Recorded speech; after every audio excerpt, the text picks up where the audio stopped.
విధంగా ముందుకు పోవాలనేది కనీస ధర్మం తెలియక మీరు ఇలా రాజకీయంగా చచ్చిపోయింది.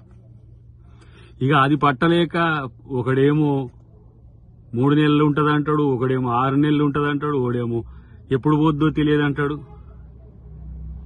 ఇలా మీ కామెంట్స్ కు రెచ్చిపోకపోవడం వెనుక ముఖ్యమంత్రి యొక్క వ్యూహం ఏందో, ప్రజల ముందు మిమ్మల్ని ముద్దాయిగా పెట్టాలని చేస్తున్న ప్రయత్నం ఏందో మీకు అర్థం కావట్లే. 2 నెలలకే తట్టుకోలేకపోయే పరిస్థితి మీకు వచ్చిందంటే మీరు ఎంత ఫ్రస్ట్రేషన్లో ఉన్నారో అర్థమవుతుంది రా భయ్.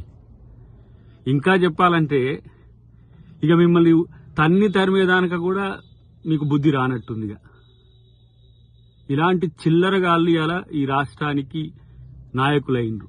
ఇలాంటి చిల్లరగాళ్ళు ఇలా తెలంగాణను పాలించి నాశనం చేసిండ్రు. ఒక్కొక్కరిని తెలంగాణ నుంచి తరిమి కొట్టే పరిస్థితులు వస్తాయి, గుర్తుపెట్టుకోండి. తస్మాత్ జాగ్రత్త.